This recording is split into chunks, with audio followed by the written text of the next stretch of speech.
Bonjour à tous, aujourd'hui on plonge dans les coulisses de la saison 2 du Seigneur des Anneaux, les Anneaux de Pouvoir.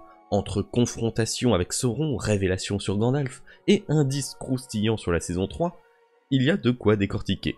Je vais vous lire une traduction fidèle d'un article exclusif publié par Deadline, où les acteurs principaux de la série se livrent sur leur rôle, les scènes marquantes, et ce qui nous attend ensuite. C'est parti.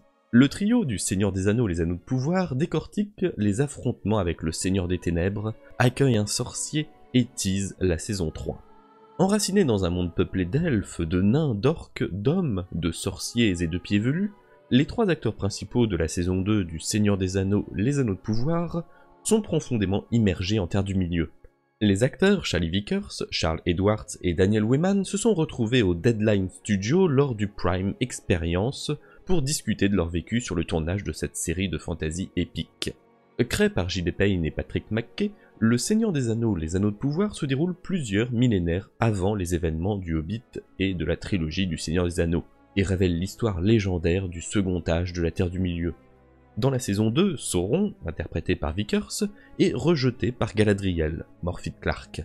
Privé de fidèles et d'armées, le Seigneur des Ténèbres doit s'en remettre à sa ruse pour retrouver sa puissance et superviser la création des Anneaux de Pouvoir avec l'aide du forgeron elfe Celebrimbor afin de soumettre tous les peuples de la Terre du Milieu à sa volonté corrompue. Pendant ce temps, alors que les amitiés entre royaumes sont mises à rude épreuve par les conséquences des actes de Sauron, les forces du bien, elfes, nains, hommes, pieds velus et un sorcier nommé Gandalf, luttent pour préserver ce qui leur est le plus cher, les uns les autres. Le thème central de cette saison 2 tourne autour de la capacité de Sauron à séduire narcissiquement ceux qui l'entourent, jusqu'à ce qu'ils réalisent, tels des grenouilles dans une eau qui chauffe lentement, qu'ils ont été manipulés depuis le début. Ainsi, Celebrimbor trouve une fin tragique dans le dernier épisode. Charles Edwards raconte « Le scénario de cette saison a été éprouvant », confie-t-il à propos des scènes de torture intenses entre Celebrimbor et Sauron. Mais on a réussi à traverser ça ensemble grâce à l'ambiance très joyeuse sur le plateau. Que ce soit pendant les tournages ou entre les prises, l'atmosphère était vraiment amicale, joyeuse. Ce sentiment était partagé par tous ceux qui travaillaient sur cette intrigue. C'était presque juste Charlie et moi dans cette histoire. On avait l'impression d'être dans une bulle séparée du reste de la série.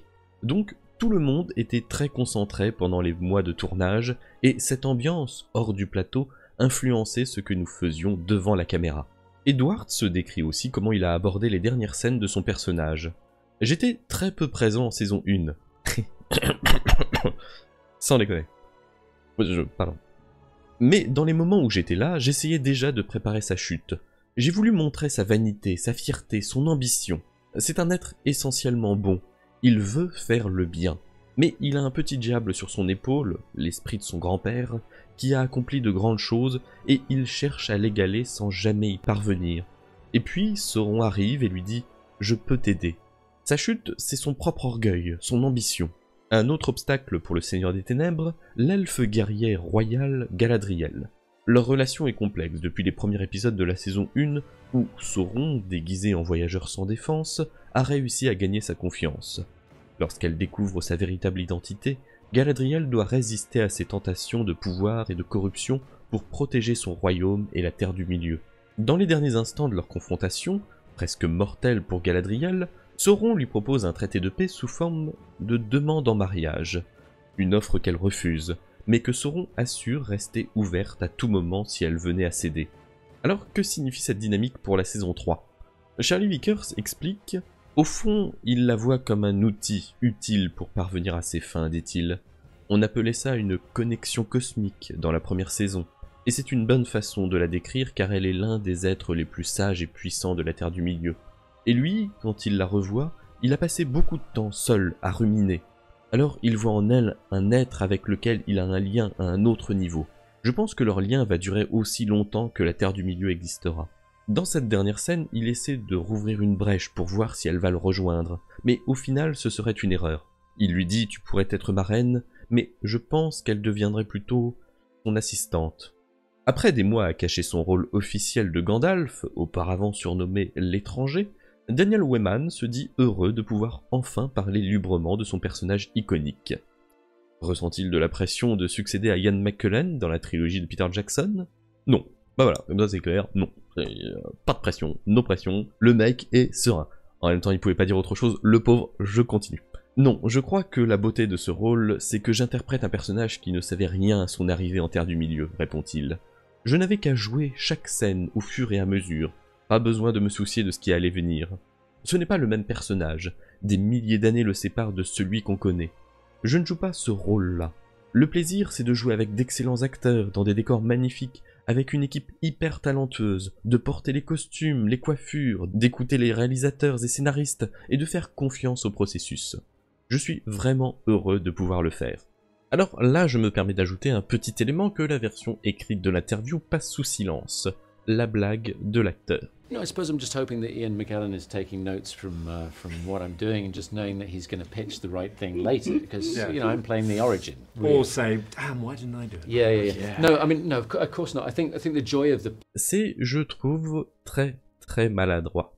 C'est une blague évidemment, et juste avant il disait qu'il avait encore du mal à entendre les gens l'appeler Gandalf, mais la blague reste quand même giga maladroite. Et il aurait mieux dû s'abstenir. Mais bon, poursuivons l'interview. Même si aucune date officielle n'est annoncée pour la saison 3, Wyman et Vickers donnent quelques pistes sur ce que les fans peuvent attendre de leur personnage. Des larmes, plaisante Wyman.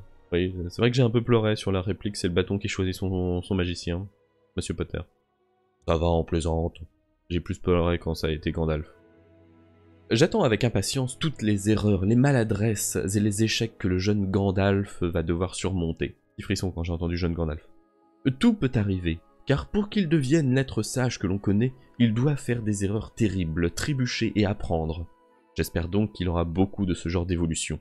Vickers ajoute « J'ai beaucoup de chance, car Sauron, dans cette période, a une mission très précise. On va traverser des étapes passionnantes que les fans vont adorer. Il a déjà presque fini de forger tous les anneaux, mais il lui en reste un pour compléter la collection. Il y pense depuis des siècles. Donc je suis super excité à l'idée de le voir suivre ce chemin et, espérons-le, prendre le contrôle de la Terre du Milieu. Je suis sûr que tout ira bien pour les autres. » Et c'est ainsi que s'achève cet article récap d'interview des 3 acteurs, dont finalement que 2 reviendront pour la saison 3. Presse F for respect. On n'apprend pas grand chose, mais c'est toujours sympa de voir de nouveau un début de quelque chose, un début d'explication, un début de ressenti pour les acteurs, enfin, quelque chose venant de la série. Dans ces mois de jet, que dis-je, de famine, en termes de news, on a eu des infos de casting, 2, si je ne m'abuse, pas plus, c'est long, mais on a l'habitude avec Amazon, alors je vous donne rendez-vous bientôt, je ne sais pas quand Amazon le voudra. Si cette vidéo vous a plu, n'hésitez pas à la commenter, à mettre un j'aime et à la partager pour aider la chaîne. Si vous n'êtes pas déjà abonné, je vous invite à cliquer sur le bouton. Et en attendant, merci à vous et à la prochaine.